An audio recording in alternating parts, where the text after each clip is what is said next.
Hillary Clinton and her use of a private email account when she was Secretary of State. Supposed to use your government email account. Others have done it. She's not the first, but she had full custody of this. This was done on a server in her home in Chappaqua, which makes it harder. Public information, congressional committees. The White House sort of threw her under the bus yesterday, saying the president made clear from day one he expected his cabinet secretaries, people at the federal agencies, to use government accounts, not private accounts.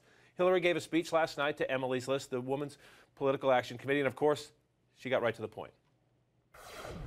Don't you love seeing Nancy Pelosi stand up against efforts to play politics with our security? It's because of you that Kirsten Gillibrand can lead the fight against sexual assault in the military.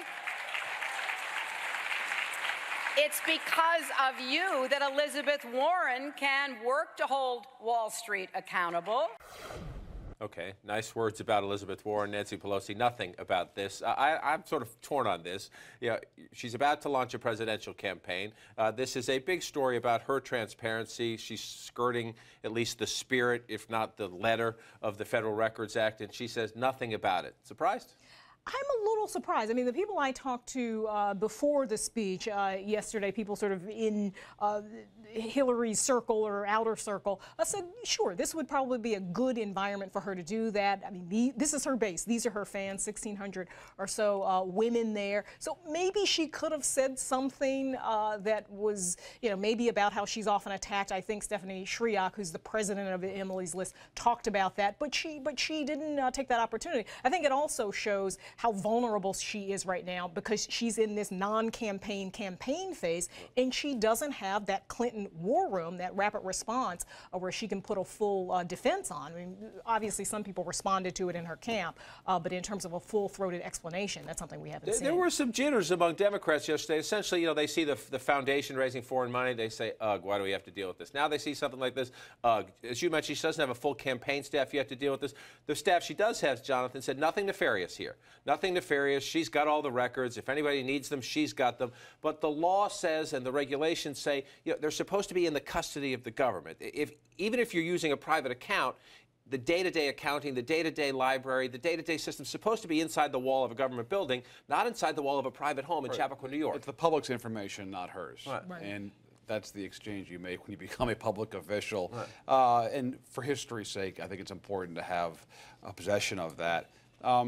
But you're right. I spoke to a lot of Democrats yesterday, and publicly what is striking is that they defend her even without knowing the full story because they don't really have a choice. They don't have a choice. She is effectively their next nominee, and the degree to which Democrats publicly fell in line yesterday without even knowing the extent of what happened here was striking to me, and it spoke to the fact that they're all in this together, and she's their best and really only hope for 2016. But privately, John, there was a lot of eye rolling and a lot of how could they not see this as politically problematic. The idea that you could just choose simply not to use a government email account for 4 years as Secretary of State and not understand that down the road that would come back up if you have political ambitions.